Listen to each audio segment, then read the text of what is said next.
Calling February 11th regular council meeting to order. First of all, I'd like to welcome all of those in the gallery for attending. We are always excited when we see people in our seats, and we're glad that you're here. First order of business is the adoption of the agenda. Administration, do you have anything to add to it? No, Your Worship. Council? I would like to add one item, and that's a request from Mayor Veer. And I would put that under action correspondence 7.3.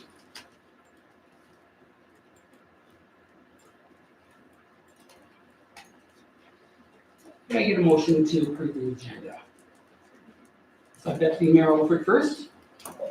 I'll move to accept the agenda as amended. Discussion in favor, and that is unanimous. Moving along, business arising from minutes, and we have bylaw 12420. Thank you. Good evening, Your Worship and Council. On behalf of Corporate Services, I'm bringing forth the bylaw 1241-20, authorized overdraft, for its second reading. The information was brought before the Standing Committee on January 20th and was given first reading on January 28th. And now administration is recommending giving council the second and final reading of this bylaw. Are there any questions? We've looked at this twice before now. Not seeing any. Is someone, Councillor Cindy? I'll move to give second reading to bylaw 1241-20, being the authorized overdraft for the town of Blackfalds. Thank you. Debate? All in favor? Carried unanimously. Councillor Taylor? I'll move that council give third and final reading to bylaw 1241/20, being the authorized overdraft for the town of Blackfalds. Thank you. Debate? All in favor? And that is carried unanimously. Moving along, we have 5.2. Good evening, Council and the Mayor, Your Worship. Today I'd like to bring forward bylaw 1242.20. It's access to information bylaw. This was previously brought forward on January 24th and was passed as first reading. So we are recommending a second reading tonight. Are there any questions from council since our last reading? Not seeing any. Councillor Hoover? I'll move the council give second reading to bylaw 1242-20, being the access to information bylaw for the town of Blackfalds. Thank you. Debate? In favor? Unanimous. Councillor Powell? I would like to move that council give third and final reading to bylaw 1242-20, being the access to information bylaw for the town of Blackfalds. Questions, debate? In favor? And that is unanimous. Thank you very much. Thank you. Moving on to business. First order of business is 6.1, policy 13920, asset management. Good evening, Your Worship and Councillors. On behalf of Infrastructure Services, I'm pleased to present policy number 13920, the new asset management policy. This policy was brought before Standing Committee of Council as a draft on November 18, 2019, under policy 13919. Administration has revised the policy number to 13920 to update the approval date and the effective date to the current year. The town of Blackfalds recognizes the need to implement an asset management strategy to achieve the long-term and medium financial sustainability of the organization. The town will develop and operate an asset management strategy and propose the use of asset management principles in all town departments. The purpose of this policy is to facilitate the logical, methodological, and informed decision-making for life cycle planning of assets to achieve greater asset sustainability and effective allocation of resources. This policy specifically addresses the need to provide a consistent and accurate means of tracking and reporting of the town's assets, provide a framework which enables the town to promote and enhance provision of services, at a level that balances customer expectations with cost of business risk and meet the legislative reporting and financial planning requirements. Recently adopted provincial legislation requires all municipalities to prepare a 3-year operating plan and a 5-year capital plan. The development and implementation of an asset management policy, strategies, and plans directly support the identification of capital projects. Our asset management policy has been structured around our 10-year capital plan and our municipal sustainability plan. As part of this asset management planning, we will be focusing on level of service, and in order to effectively develop and maintain a sustainable asset management strategy, we recognize the need that level of service for community services and are directly influenced by a budget and administrative policy where applicable. So asset management strategy objectives. The following objectives will be implemented as part of the asset management strategy.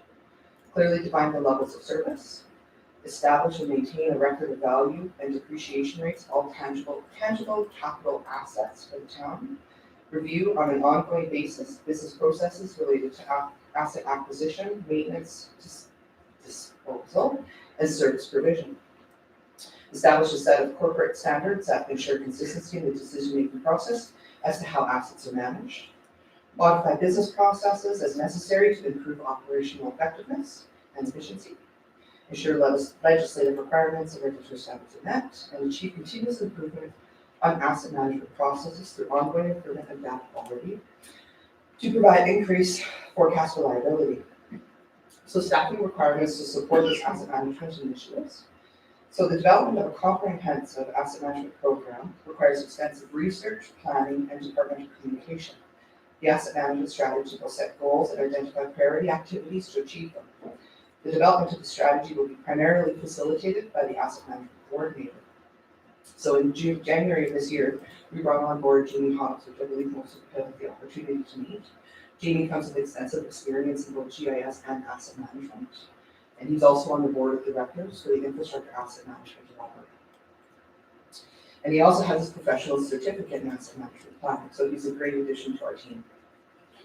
So the project will be led by a cross-functional team of asset management.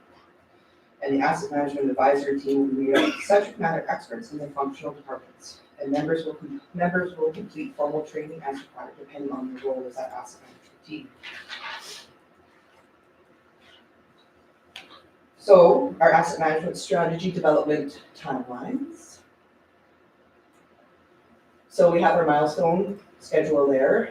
First we'll be reviewing data, which is basically gathering all the information, existing policies and plans, outlining key objectives for the asset management strategy, and updating project timelines as necessary.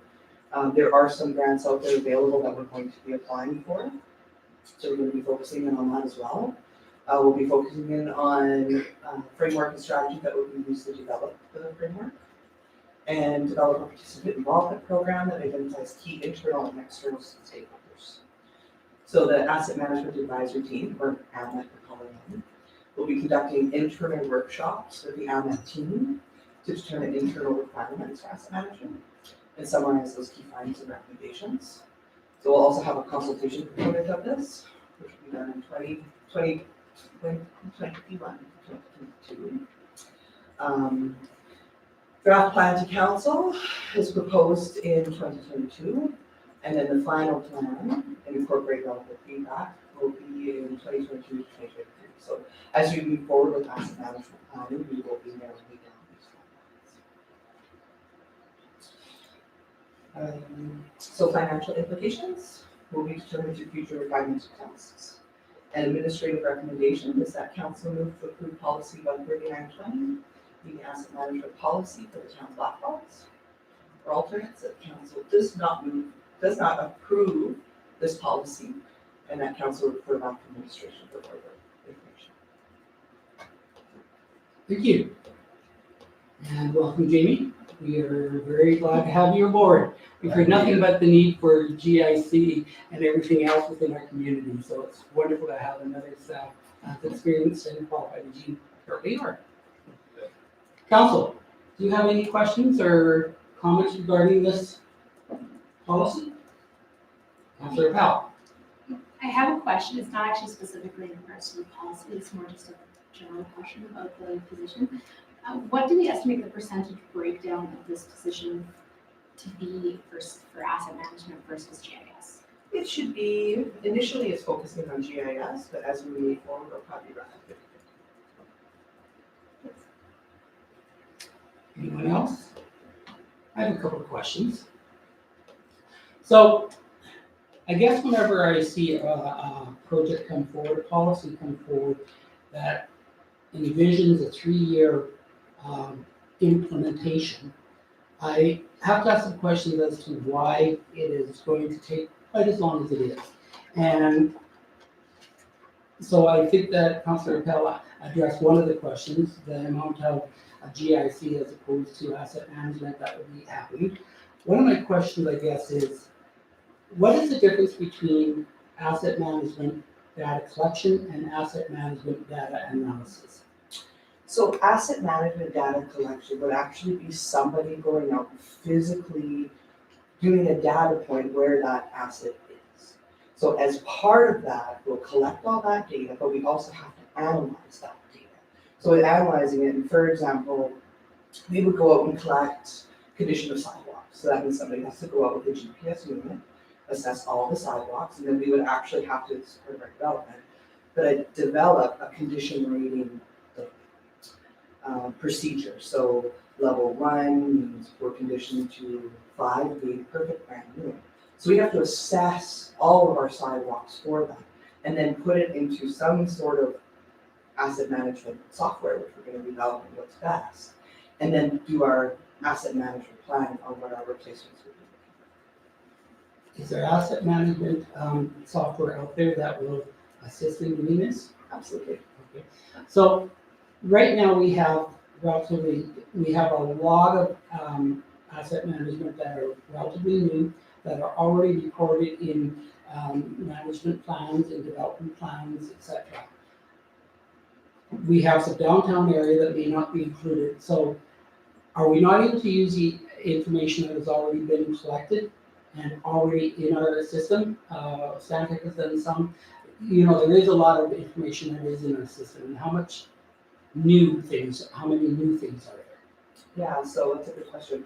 So asset management is a huge undertaking for any municipality, and defining what an asset is to the municipality can vary. So the first one that comes to mind is going to be roads, sidewalks, park trails, parks, playgrounds, but there's also the underground infrastructure. So we have that data, like we have points on the map that tell us we have a sanitary or a water line or a storm line there, but we actually don't have it that tells us what the condition of that line is. So if that line was put in 1960s, is it close to failure or is it in pretty good condition still? So we actually have to get an assessment done to tell us what that is. And also, so those are the most common assets that we think of, but it also includes natural infrastructure. So as part of parks and recreation, there will be trees, for example. The trees that we have throughout town, we'll be assessing the health of those trees, the number of those trees. If you go ahead. Yeah, it's just along that line, in terms of, especially the underground assets, I'm assuming there's gonna be some non-destructive testing required for that, and the infrastructure and equipment for that is quite costly. Is this something that we're looking at contracting out? Is there resources that have already been invested into this that we can utilize? So we have to take a look at that. There's a few different ways that you can do it. We have to evaluate whether or not we have that technology, but there's definitely some technologies out there like the camera line, and use like magnetic feedback system, depending on the pipe type that you have. I just got something to add if you don't mind, your worship. So on the infrastructure side of things, essentially what we would do is we would base the condition off of the age of the pipe and how it performs with Public Works. So Public Works knows what areas have dips in the pipes mostly. They know certain areas. We fixed the major infrastructure problems downtown, but just depending on what's still left out there to look at, we can evaluate that and then we can focus our key capital dollars and tax dollars towards capital projects that make the most sense. So instead of going in and replacing a line where we thought it was sagged in a number of cases, and there was something better we could have applied that money to, we would actually have that information and know about it. Because right now, quite frankly, we do it based off of our operational considerations. So if Phil or Rick or one of the public works guys say this isn't working right, or if, you know, our reservoir needs to be upgraded or ABC pipe needs to be upgraded, we know about those things. Those are easy to find things. We don't find the holes in the manholes from, you know, plate falling into the bottom, things like that. And to be able to get that information and have that information available for short, long, and medium-term planning, we can better equip our infrastructure so that it lasts longer. And capital planning dollars. That's the goal, I think. And that would be one of the duties of our new employee, to get that information?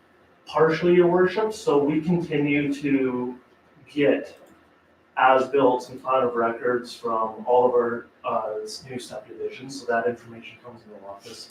But to scrub that data and to process it and to make sure that it's in a format that we want, because we can have a box with 25 different attributes that all say 0, or we can have a box that shows the year, the make, the model, the, you know, all these asset considerations, when the last time it was maintained, those types of things, which becomes invaluable when you're looking to extend that infrastructure beyond its serviceable. So just a few more questions. With the development of your AMAC team, you're talking about a multifunction, and you also indicate in there that training might be required for these folks. Would this be able to be in-house training from staff from our available staff, or would we be sending people out for an extensive number of courses? And if so, how can they be? How will it be budgeted for? How much money are we looking at? So like for myself and Jamie, we've both taken the asset management planning certificate, and I believe Justin wants to take that as well. That'll only really be reserved for people that are really into the weeds on the asset management planning side. But like, for example, for like a horticulturalist to assess that knowledge, you might have to do some initial courses. Generally, we will be guiding people to the asset management. And really, further, if it doesn't fit into our career planning and our, you know, budgetary allocations for employee training, then we would look at some sort of different ad hoc way to initially analyze what type of a, so you can do something as complicated as like a 10-step pavement sort of evaluation, or you can basically say 3 options. Is it getting replaced? Is it going to last another year? Or is it getting oil coat over it, right? So you can make it as simple as that, or as complicated as a 10-step program where you're looking at roughness versus, you know, plowability versus all these other things, right? So we're going to look at each component of the assets and determine where we should be focusing in on some of those higher level criteria and where we're going to be toning it back. And as far as the asset management training, I believe it's somewhere between $500 and $600 per person to get it, and once you have it, you have it. So it'd be equal to something like ICS training. 495. There you go.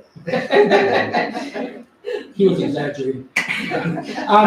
So, my final question, I promise you, I really appreciate the answers that you've been providing and everything else. My final question is, 3-year project, long range, how will councils of the day, as you're going through 2 councils, provide feedback that will update us on how this project is moving forward? Or will it sit down in the, no, it won't be sitting in the shelf. I would never accuse administration of that. But how will it be brought back to council on a regular basis so that we know that the project is moving ahead? We see some tangible results, not tangible assets, some actual results that are coming forward and that are showing that this project is really valuable, is really moving forward, and will be something that is really valuable. So your worship, I will answer that. So my department is the Infrastructure and Property Services Department. We manage, maintain, and dispose of assets every day. This just allows us a formal process to be able to outline exactly what we're doing. So we'll obviously be bringing forward, you know, informational items as council sees fit. A lot of this information is gonna be available too on, public and private servers abilities. So we're gonna have some sort of a WebEx type of a software in the very near future. It's actually just part of it. We just have to basically decide what comes forward, so that the public can see that. And really, we could do everything from even having the ability for, counselors to look at that information and see what's happening and see the changes. Like, we were even looking at the data that was, supposedly updated 2 years ago, right? And there's huge areas of town missing, right? Just because of our growth. So the data, even to keep it at the same level, is very difficult. We all remember MIMS, right? And the failure of that. Assets or GIS allows us to have that data at our fingertips. So yeah, we'll be regularly reporting back to council. Thank you. Are there any other questions from anybody on council? If not, there is a motion, recommended motion and alternatives. Council Sende. I will move that council move to approve policy 139.20 being the asset management policy for the town of Blackfalds. Any discussion, questions, or debate? All in favor? That is carried unanimously. Thank you very much for your presentation. It was a really well done job. Moving on to branding update. And I notice a large number of the branding committee is in our stands, and we're going to be talking to them. Excellent. Good evening, Your Worship and Council. We're very pleased to be here tonight. As you mentioned, you have noticed that we have some folks in the room who you know, but because there may be folks who are watching our council meeting tonight on video, or folks that are in the audience who don't know who our members are, I will introduce them. We have Lynn Evans, who's a member of the Grand Development Committee. Lynn is a resident of Blackfalds. He's also a library board member. We have Kevin Hallett, also a resident. Kevin is a manager of a local business here in McKee, and he's also our chamber president. And we have Lana Hoover, and Lana is one of the managers at Service Credit Union and also a resident here in the community. Also like to welcome, we have a couple of members from our Economic Development and Tourism Committee. Because the recommendation for branding originally came from that committee, they are here to show their support as well. We have Chair Sumner and Member Ashrow. So, without further ado, you have all received the report. We've put together a presentation, a rather informal presentation, just so it's a little more visual for everybody. And we'll be going through that. Perhaps we could ask that you provide our committee members the opportunity to do that, and then we'll take questions after. Good evening, everyone. So quick background. So as outlined in the Shaping Blackfalds Future, a recommendation from the Brand Development Committee to undertake community branding in 2020. We're working on a shorter name for that, but so it was presented to council on September 16, 2019. The initial best practice step of a brand audit and logo testing have been undertaken. The results of the brand audit were presented to council at the January 28th council meeting, and this report will address logo testing, the intent of which is to confirm that the feedback on the logo and tagline received from the 115 member stakeholder group participated in the brand exploration last spring aligned with that large public. So we're testing our hypothesis. So communication on the logo testing survey. So brand kind of a there's a lot. So I have a web page, the Brand Blackfalds web page. There was an announcement that went out with a hard copy and all electronic utility bills in January. Abbey Center newsletter, e-newsletter on top of the town. There's a news release January 2020, January 9th, 2020. Posts on town social media channels, Facebook and Twitter, January 10th, 20th, and 24th. Articles and interviews shared through 7094, the Home Express, Go Online, RD News Now. Hard copy postcards placed at the counters of municipal facilities, community venues, and local business. Email messages to staff, council, and other municipal partners. Pop-up information booths. presentations to town boards, committees, and community groups. So pretty much the only thing we didn't do was Morse code, carrier pigeons, and Hogwarts owls.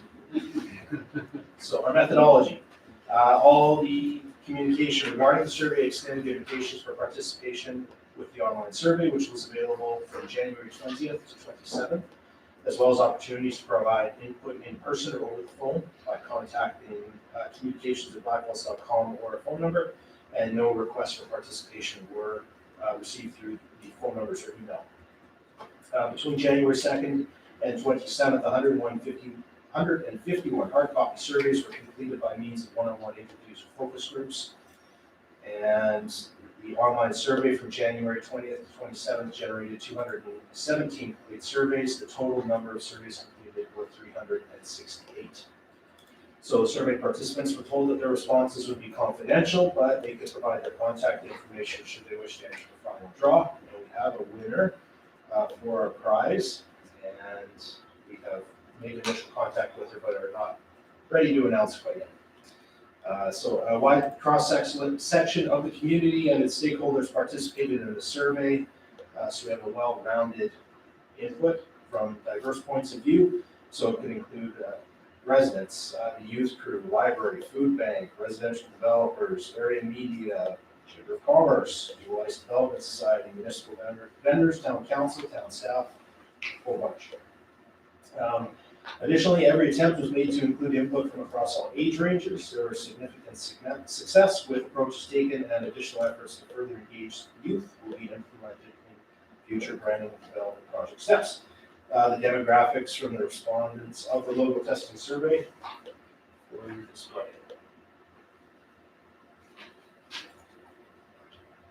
Okay, so respondents provided multiple comments, so some highlights of our survey. Respondents provided multiple comments, the open-ended text questions. So this was kind of by design, once again, casting a wide net for information. So we may, when you're looking at some of the numbers that come up here, they're not going to add up to 368. If someone had made 4 or 5 comments in a single section of the survey, those were going to be tabulated. And to give you an example here, there may be one response could be, the logo wasn't the worst I've seen, it's okay. I don't like the church and the sun, but I do like the blue and the yellow colors. So there's 5 or 6 different things in there right on that one little phrase. And the text responses displayed in the following charts are only those who are in the top 10 to 17 theme groupings, as not everything could be effectively grouped for dissemination here. So.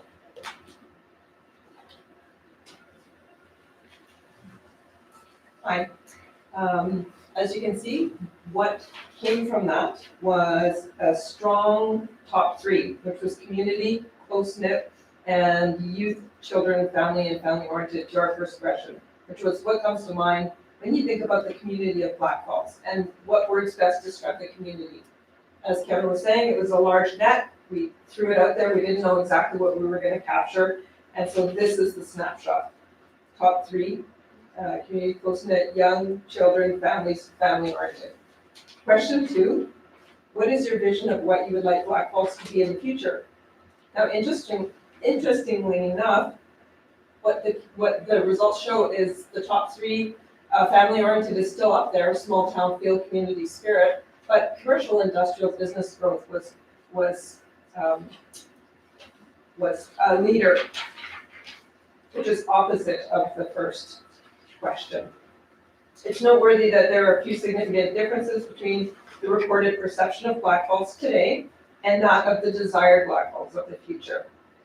These apparent differences reveal a shift in thinking.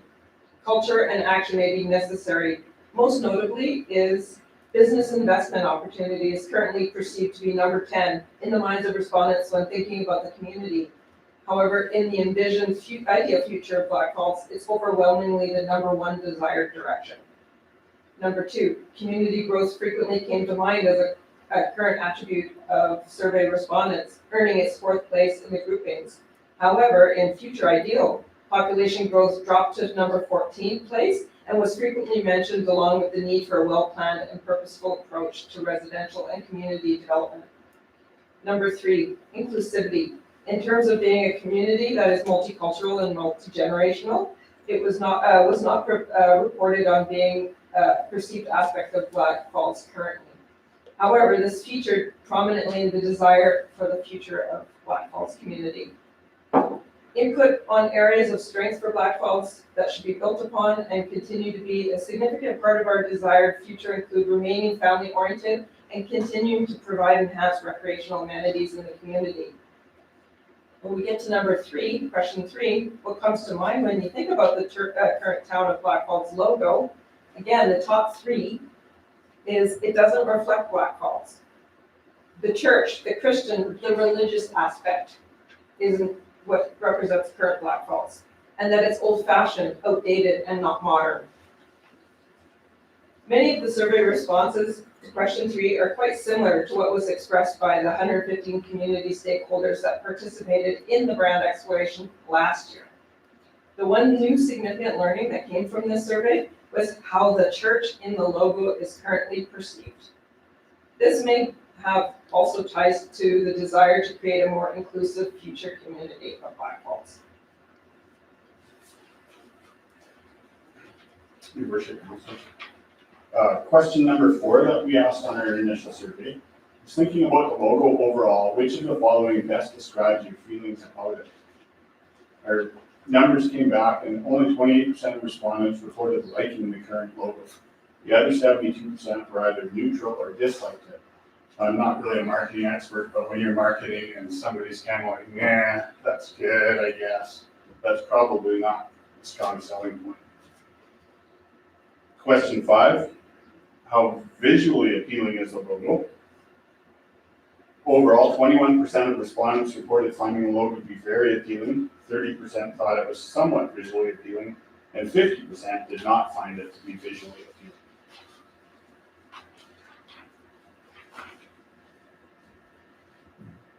Question number 6, how unique is the logo? Overall, 19% of respondents reported finding the logo to be very or extremely unique. 33% thought it was somewhat unique.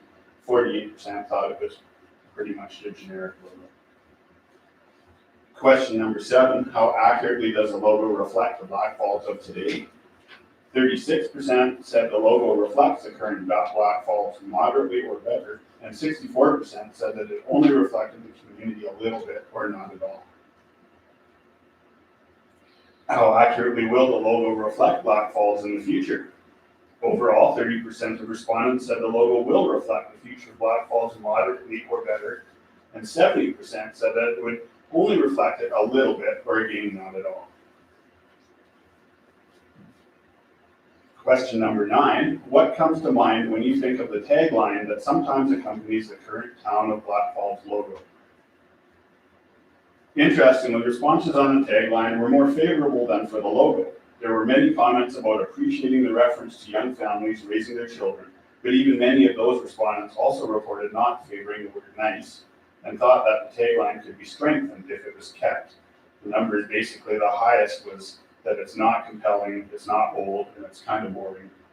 And the next was that it represents young families raising children, which makes perfect sense in a growing community. Question number 10, thinking about the tagline, a nice place to grow. Overall, which of the following best describes your feeling about it? Overall, 47% of respondents said they liked the tagline somewhat or better, and 53% reported feeling neutral or not liking it. In question 11, how unique is the tagline? Overall, 18% of respondents reported finding the tagline to be very or extremely unique. 29% thought it was somewhat unique, and 53% thought it was not unique.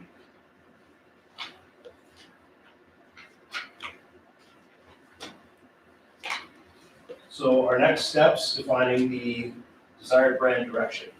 Project steps to date have confirmed that Blackfalds should advance with defining a new desired brand direction.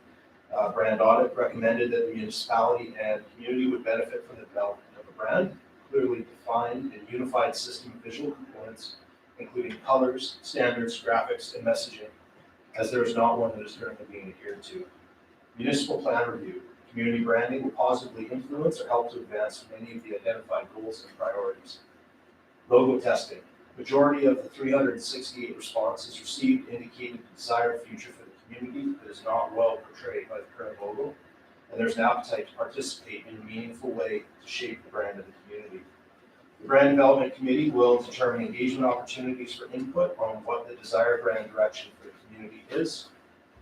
These will include further interviews and focus groups along with a second online survey and open houses.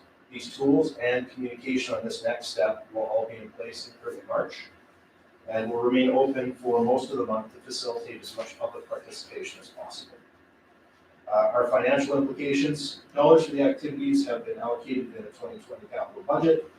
To date, very minimal expense has been incurred beyond printing costs and survey prizes amounting to approximately $500.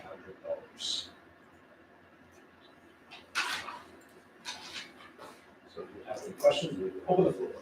Thank you very much. Excellent presentation. Thank you very much. Council, do any of you have any questions or comments? Council Cindy. So I have a couple of comments and possibly a few questions. Reading through the comments, you're correct, it was 49 pages worth. I read every single comment and it was extremely interesting.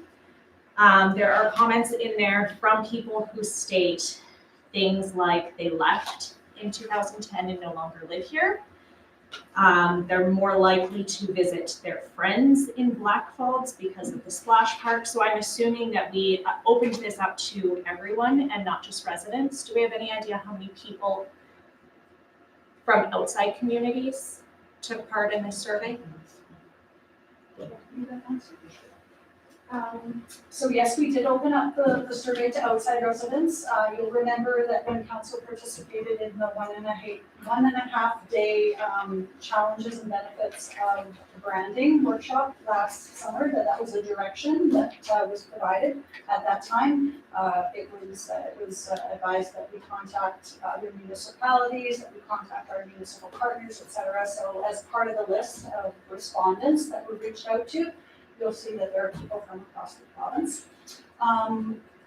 I could tabulate how many were outside of the community, with the exception of the 69 anonymously submitted responses for I would be able to calculate where they would come.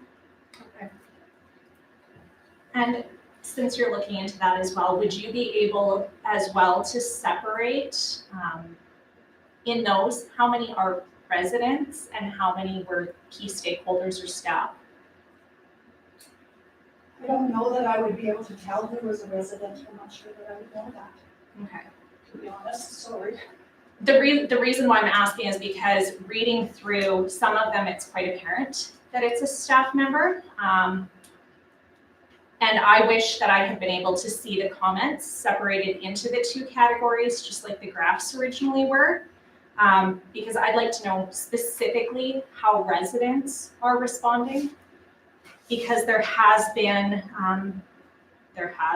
some pushback from residents. As you saw, there were a lot of comments about how much it is costing and that we are in an economic downturn and our residents are not happy that we are spending money currently to rebrand. And there's many, many reasons, one of which is the council of the day may not want to become a city. That might not happen with this council, but what happens if the next council elected chooses to become a city? Wouldn't that make more sense to rebrand then instead of spending the money twice to rebrand? You're right about the comments, which were for us not to spend money. I know we tabulated those. I think it was 11 respondents expressed concerns on branding cost.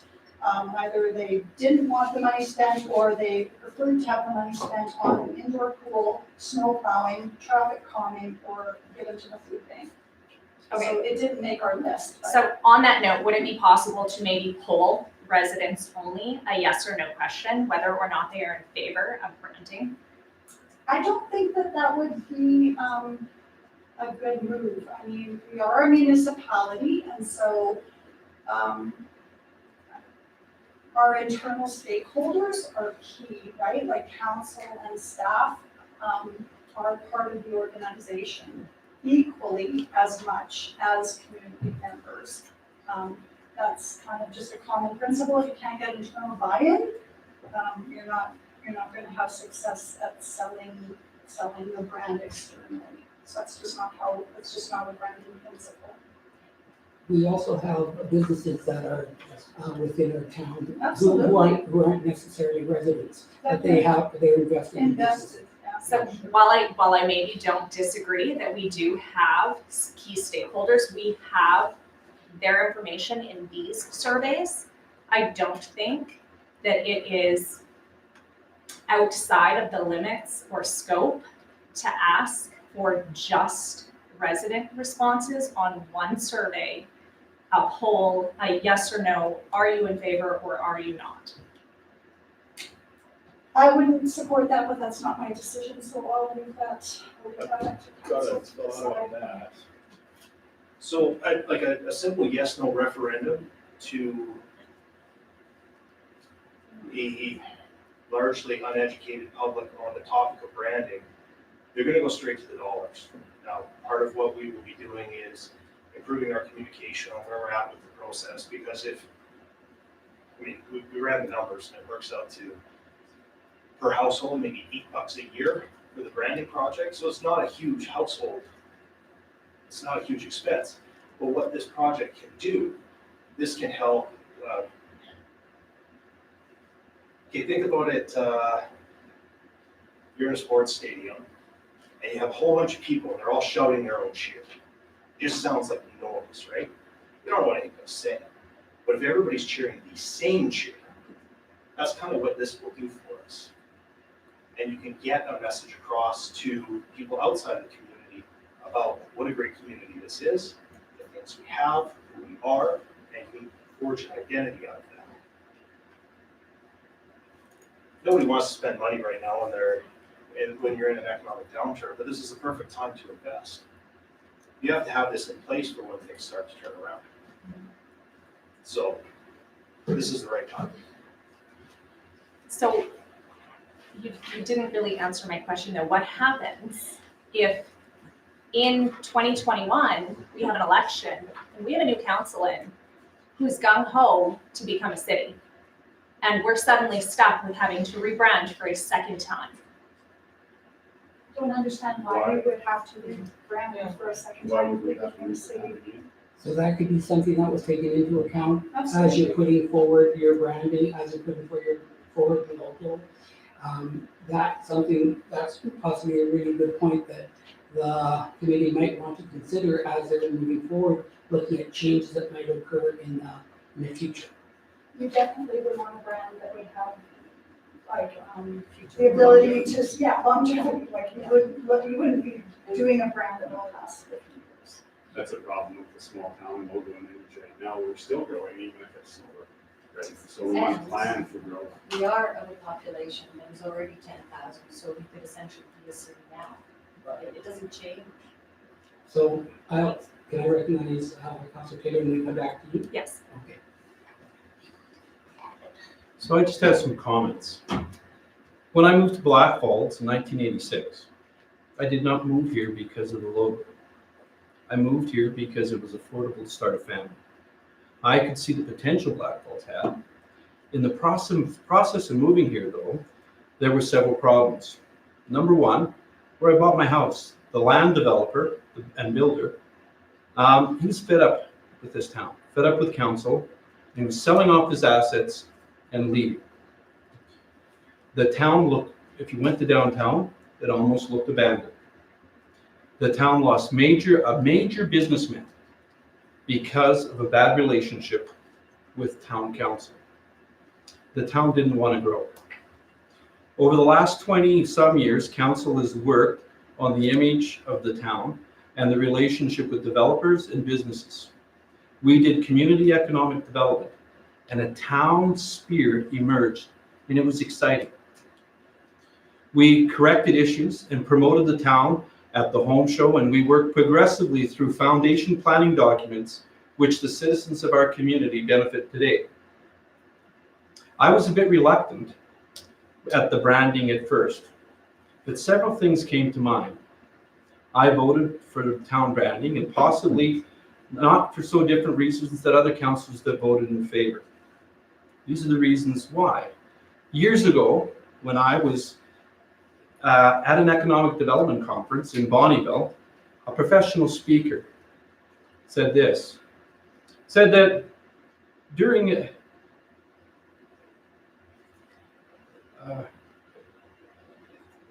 by coincidence, it was at a similar time economically to where we are, and that said that it is all too common for towns to cut spending in economic downturns when it's often critical to make when they should be turning it up, not down.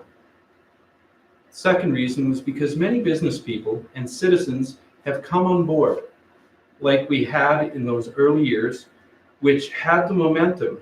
There is a spark of excitement, and that is attractive to investors. There has been feedback over several years about the difficulties with their logo, and it's hard to use and challenging in its design. The $35,000 in cost for this year is about what we spent when we did community economic development at $3,000. When the economy starts to pick up, there is a competition for who is going to land those first investors. And I want Blackfalds to be in the best position possible. I believe this shows that we are moving forward and sends a positive message to investors. I also mentioned that we need to make sure that we are following up on those that have invested in Blackfalds, our community, and this would receive attention regardless of brand. So these are the reasons why I voted, and I just want to thank all the people that have worked on branding, because the excitement that you can bring is more attractive to investors, and especially when investors are on your boards and they're behind this. I think it says a lot for our community, and we've moved forward with forward thinking. And for those reasons, that's the reasons why I voted. I'm sure it's not so different than some of the other councillors here. Thank you. Thank you. And you said quite a bit, so I'll go to Councillor Pell and then back to Councillor Sting.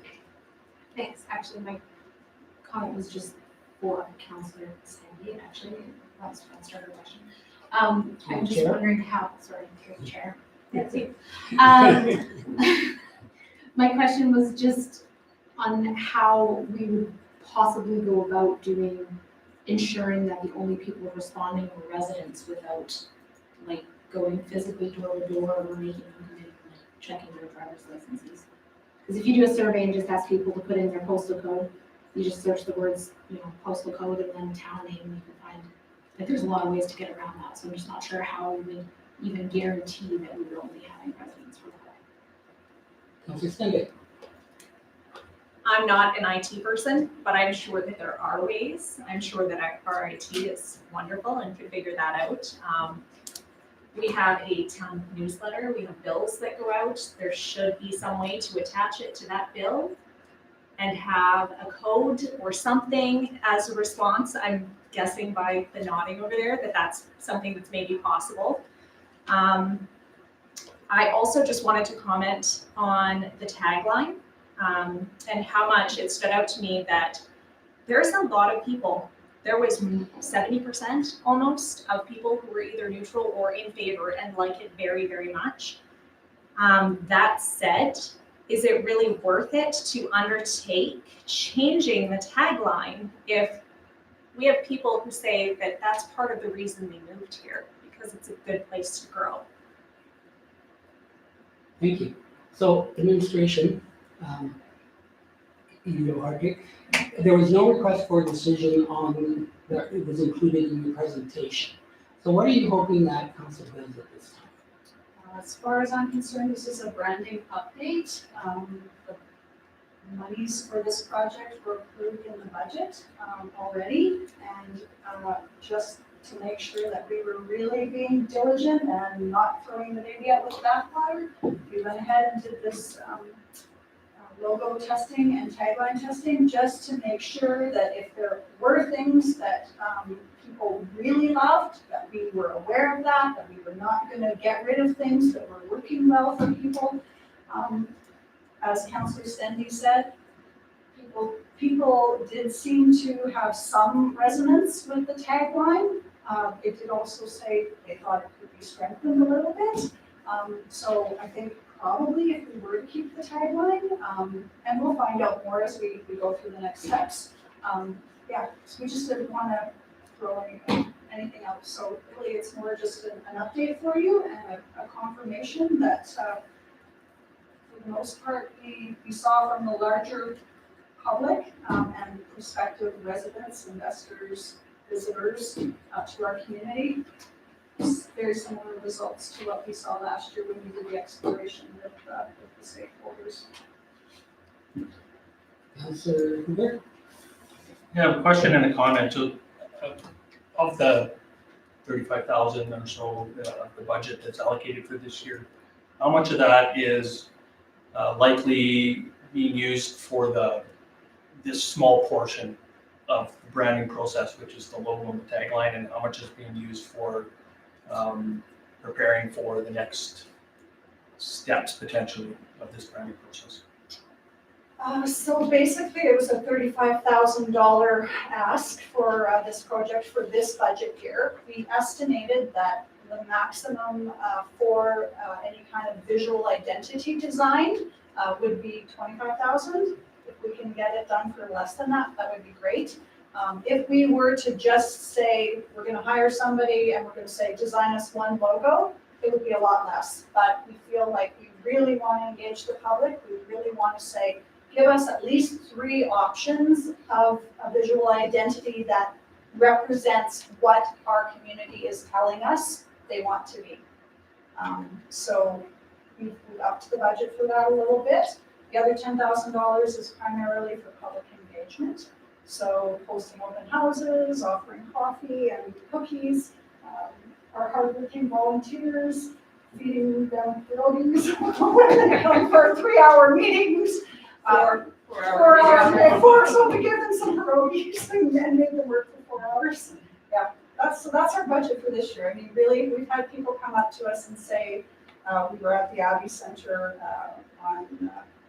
on the last weekend in January, and we had people coming out to us, the former service credit union manager who understands these kinds of projects, and she said, I can't believe you guys are even thinking about trying to do this for that amount of money. Like, it's normally between $80,000 and $150,000. So it's we're really relying on a lot of volunteer work to make it happen for that amount.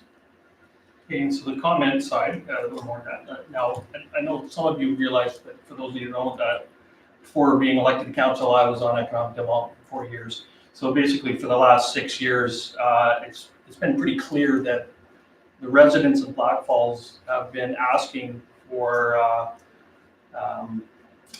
some efforts in terms of increasing the ratio of commercial and business to the residential.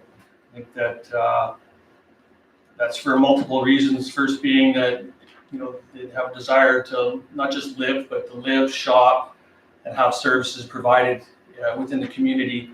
But I think in addition to that, the community is hoping, I think, to increase that commercial tax base so that the burden of taxes is not completely on the residents. And to me, even though the term branding wasn't used 6 years ago or 5 years ago, it's essentially the same process. That this seems to be a culmination of all the economic development efforts to try and refine that process, to make ourselves more desirable, to attract business, and not just to attract business, to attract industry.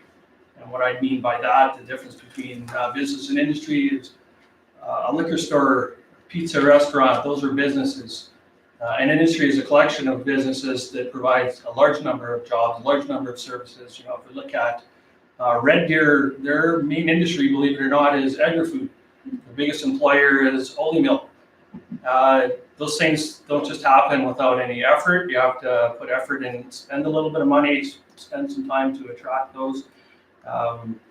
Blackfalds has clearly had a huge residential growth a growth spurt in the last number of years. It hasn't been difficult to attract residents, but that ratio has not caught up. And I believe there's more than one planning document the town has where they just express a need to increase that. And I think currently it's 88% residential taxes to 12% non-residential, and our goal is to be at 30%, and we just haven't been able to catch up.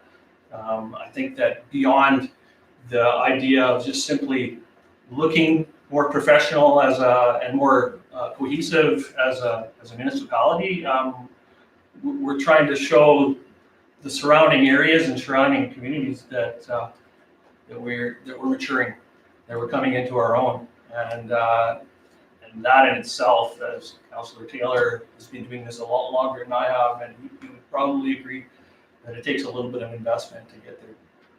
So I understand this is a small part of a bigger picture. I'm just trying to get an idea of how much is dedicated to the logo, and as you're saying, this is probably less than what other municipalities spend in that process, but it is only really a small part of what we're trying to achieve from this process. I appreciate the effort that's going into it. Thank you. Councillor Swab? My mic's not working. I don't. Nope. Probably depends on. Okay, now we're going. So I just have a couple of comments. I appreciate the passion that the branding committee has. I also, since sitting on economic and development tourism, I see the business people on that as well as the community members that sit on that committee that have passion for this branding committee as well. But I can't ignore what the residents have to say from reading it online, from having discussion with them in public. A lot of the residents, like Councillor Stendy say, do not wish to go forth with the branding, and they do think that there needs to be some kind of a yes or no input from them. Whether you're going to educate them or not, people aren't going to change their minds. There's an economic downturn, yes, and there's a lot of people that are hurting right now in our community, and they don't want to use their tax dollars for this. Thank you. I think that the branding committee is really putting forward the objectives that they set out to do in their original proposal. This has been a wonderful survey. It's brought back a whole lot of information for all of the town to really engage, to look at, to read, and to understand. I really appreciate the amount of work that's being put into this by the branding committee.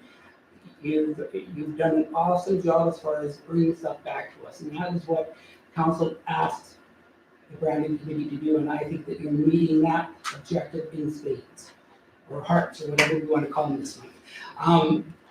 So from that perspective, I would really like to thank the branding committee for the work that they've done and are continuing to do. I believe that tonight we'll be accepting this as information unless council has a different motion that comes forward. And thank you very much for all that you do. Keep up the good work as far as bringing back information to our council, because that's what we're asking you to do. Thank you.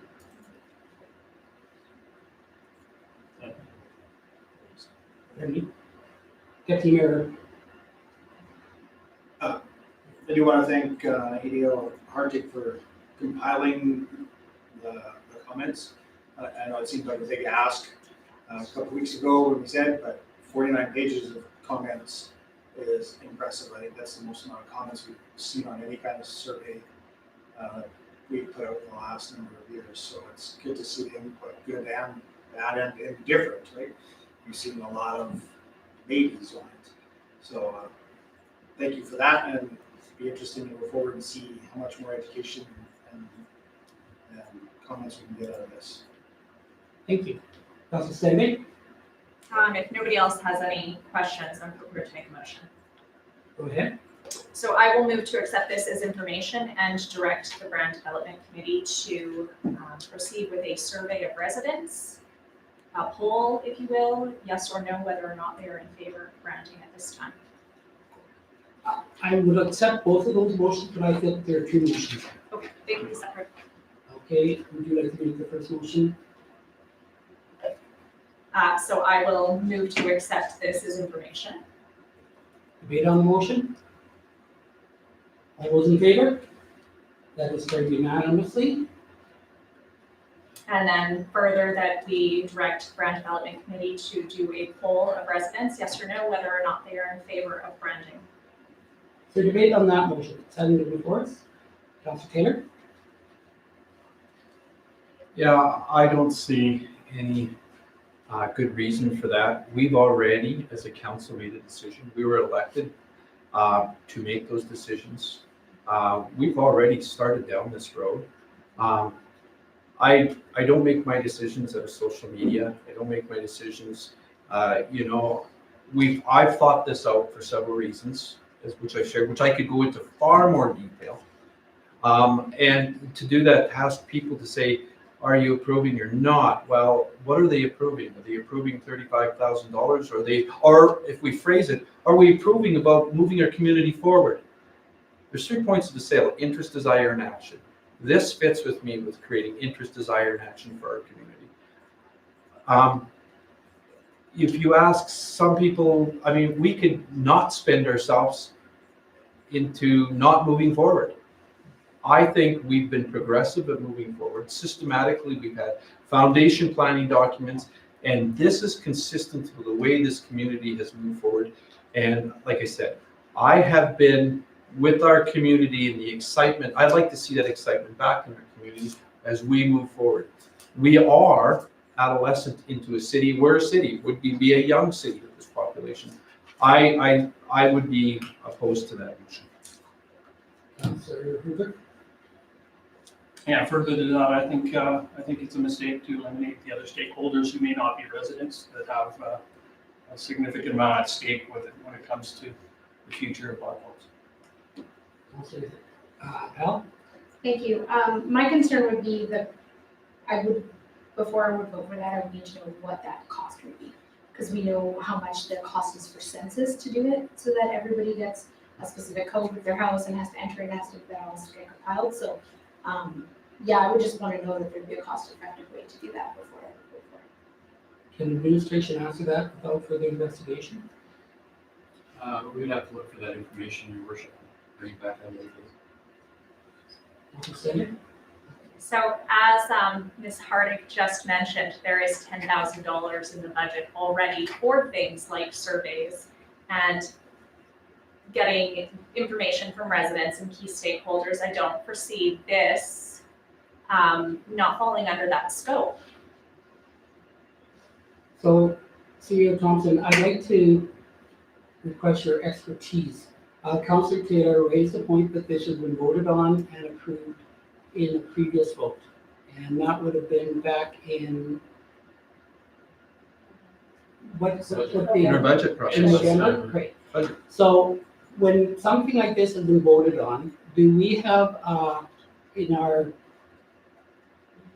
standards of conduct, do we have a amount of time that a motion can be reintroduced by someone who has voted in favor or against it? Your Worship, my experience is, definitely council can overturn the decision, but this project, like many of our others, are voted on. Administration brings information to assist council in making those decisions. And unless there's specific reasons why this shouldn't proceed, the administration's recommendation that we move forward. Say that again, please. Just the last recommendation. That recommendation is. That this project would. What about this vote? Do you feel this vote is a legal vote? Definitely council can vote whether this poll should. That's all I wanted to know. Any more comments, questions, Deputy Mayor? I know the branding committee has made some good strides in trying to educate people on what branding is, but there's still far too many people out there that think branding is just a logo and a slogan. A brand is an identity. It's more than just a little stamp. And I'm thinking that may just skew that vote because of not being fully informed as to what branding is. Thank you. Councilor Taylor? Yeah, one of the things that have come up a lot about the comment about money, Nike, as soon as they say that, you recognize who they are. And why do they spend so much money developing their brand? Like, the value of a brand is there. I mean, people develop a brand because it has value. Our brand can serve our community, and if we've already voted. I'm not going to talk about it anymore. It's just leaving it at that. Okay, Peck, could you read back the last motion, please? Sorry. I have Councillor Stenning move that council direct the committee to conduct a survey of Blackfalds residents to see if they are in favor of branding or not. So would we be able to direct the committee or administration? Yeah, probably the committee through administration. Is there any more debate or discussion on the motion? All those in favor? Have it. All those opposed? That motion is defeated.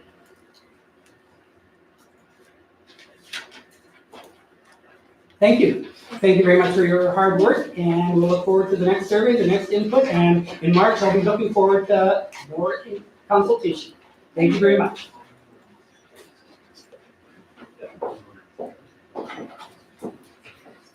The next, 6.3, joint council meeting.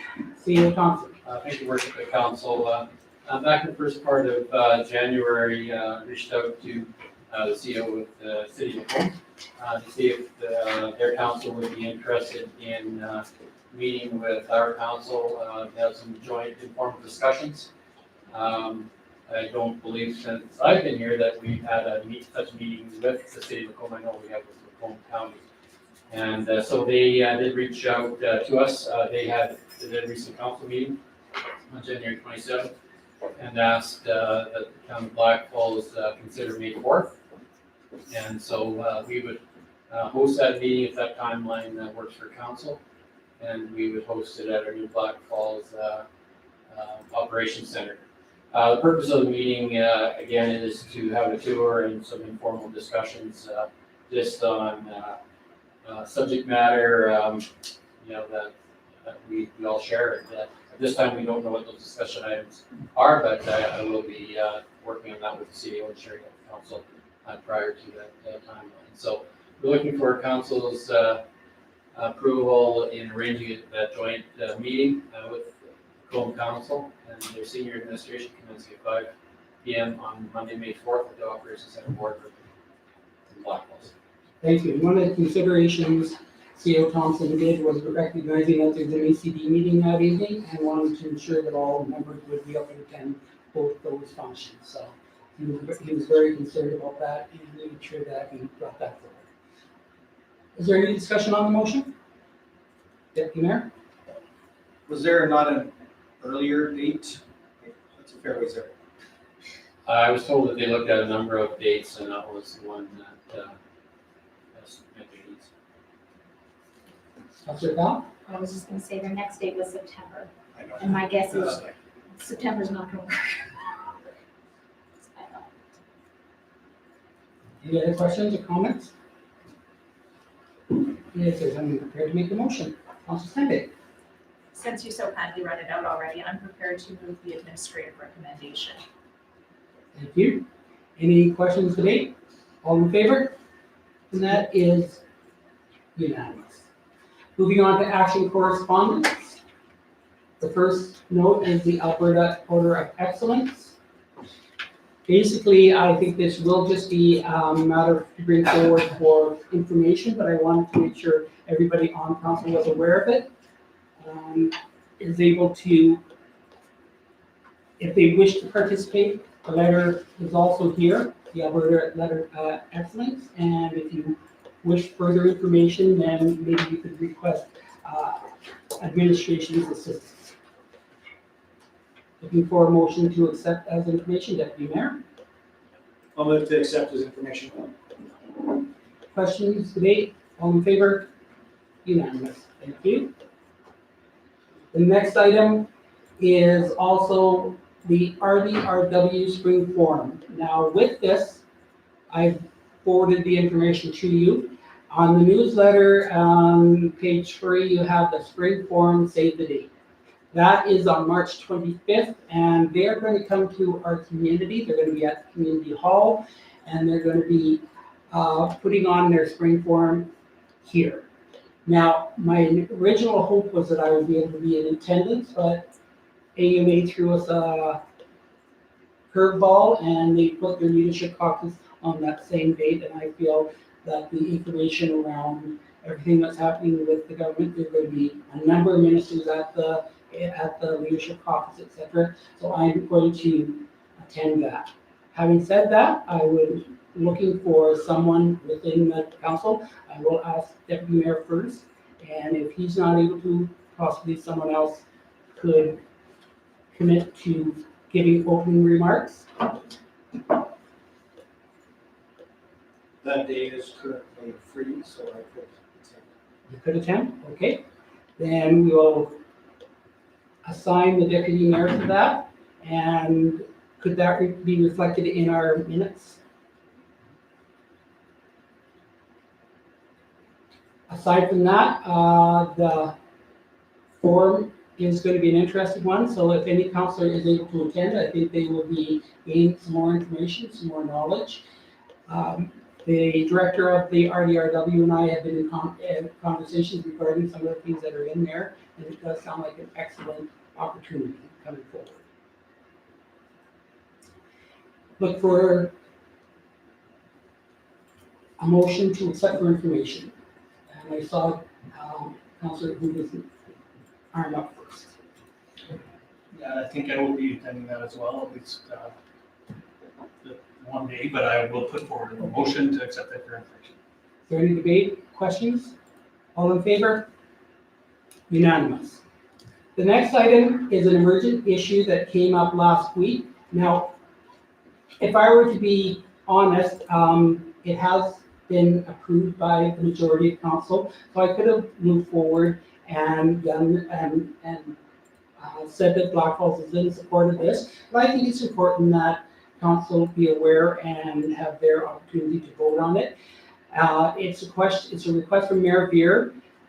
In the fall of 2019, Mayor Beer forwarded a copy of a letter to Premier Kennedy, requesting additional Crown prosecutors for Red Deer. Mayor Poole followed up with a letter of support for more Crown prosecutors for Red Deer. With Mayor Wood's recent comments in the media over the need for more Crown prosecutors in the region, Mayor Beer is wondering who would be interested or willing to be a signatory on a joint letter to the government of Alberta requesting additional Crown prosecutors for the Red Deer region. My request is that council authorize myself on behalf of council to sign that letter. Councilor Taylor? Do you need a motion to that effect? I would like one, yes, because then I can reply to to Mayor Beer that the town of Blackfalds is in favor, not just myself. Okay, I'm prepared to make that a motion. Is there any questions or debate? All those in favor? It will be replied that it's a unanimous motion of council that we support this initiative. Information.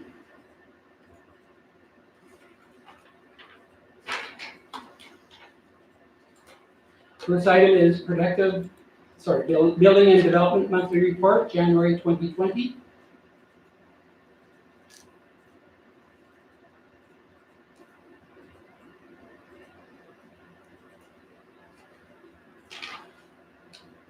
Eight point two, Protective Services Monthly Report, January 2020.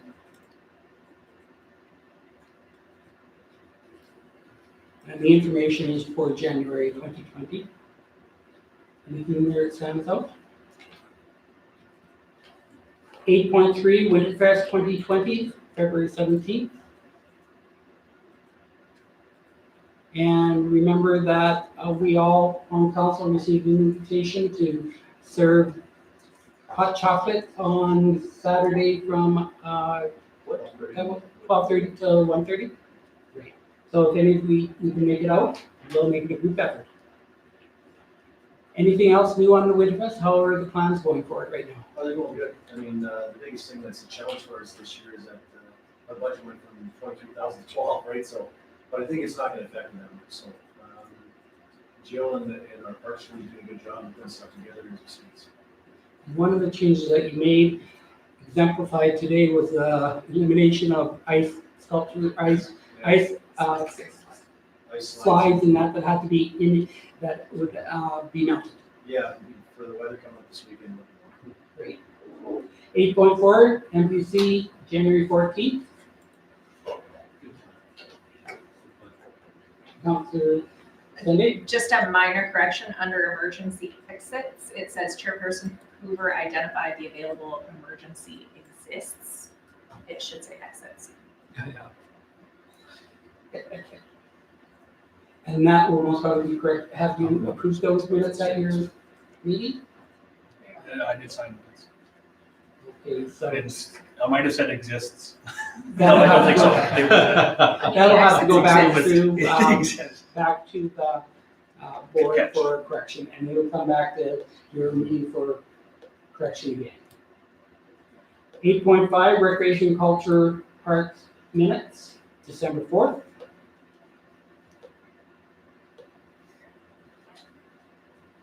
8.6, Recreation Culture Parks minutes, January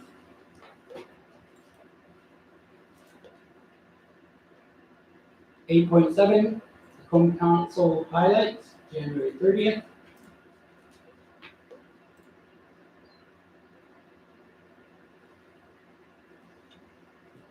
8.8, Alberta Infrastructure, Highway 2A, South Street, ICIP.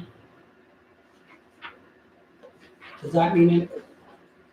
Nicole's notes on this, your worship, is that under the STIP funding, we needed to apply for the federal funding. We didn't get the federal funding, so I don't think we're gonna get the STIP funding. This is for not the Southern Highway Improvements Project, but the South Street and Highway 2A intersection improvement project north of the co-op. 8.9, Alberta Transportation, Highway 2A and 597. This was, go ahead, if you have it. A little bit of a disappointing letter, because we've, especially the one on the sign on the Ground. Well, not on the ground, but the one that was on the exit heading southbound onto 597. We've asked multiple years in a row for them to look at it. We think some staff have already looked at it, and they can do something instead of just saying we're gonna look at it. There's also one on the north, on the roundabout, that is still on the ground, going north. When you leave the roundabout, it's still on the ground, and we brought that forward. So, administration, do you suggest any further action on this? Yeah, the, Chris just reminded me, they have new contractors in place now. So we'll be in communication with Alberta Transportation's contact with that contractor. Hopefully, some of those easy remedy things like signs that are knocked down laying there. So you'll be able to have direct contact? Yes. Councillor Taylor? Just question in the comment, in the letter received that, our traffic counts are 12,000 to upward of 13,680. Do we have more data that's more correct? Is that data correct? So, or is there better data than that? Through the chair, Councillor Taylor. So it doesn't indicate, the 2018 traffic count. So yes, that is the latest and greatest data that Alberta Transportation does. They're about a year behind, so they do traffic count in the season of the summer of the previous year, and then it takes them 1 year before that data is presented. So yeah, that is the right amount of data. Like that is the latest and greatest count.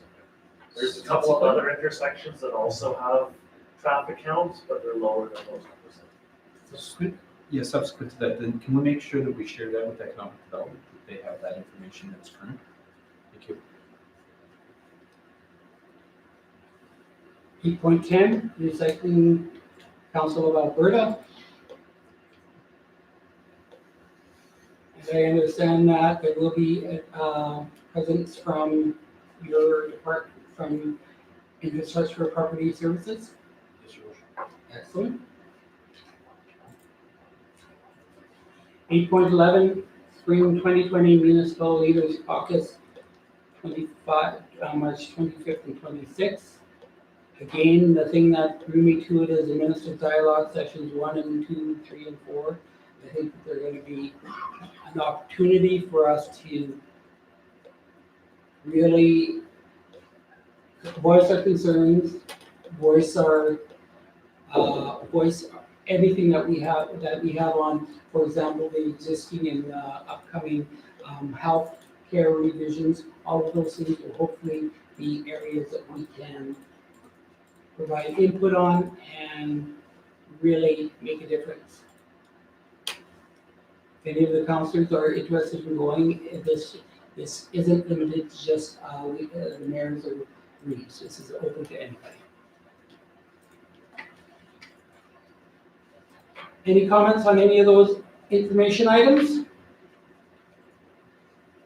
Not seeing any. Does somebody wish to make a motion? Councilor Swab. I'll move to accept the information items as information.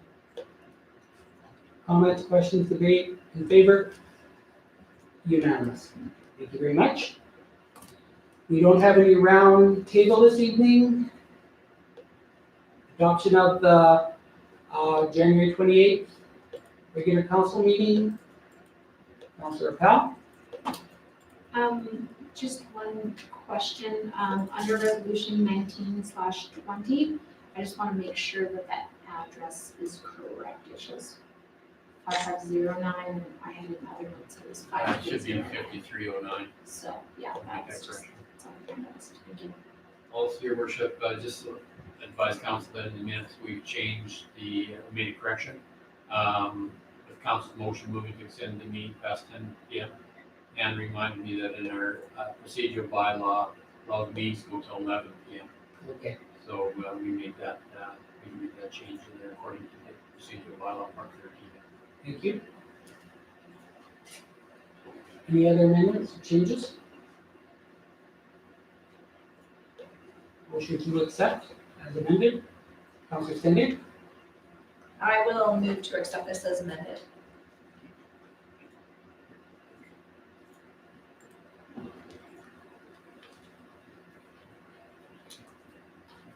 Debate, questions, all in favor? Carried unanimously.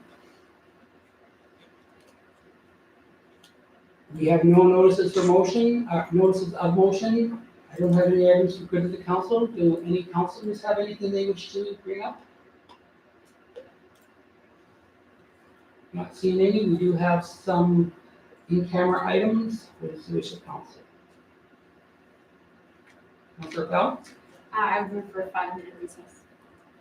At 8:25. 8:25. All in favor? That is carried unanimously.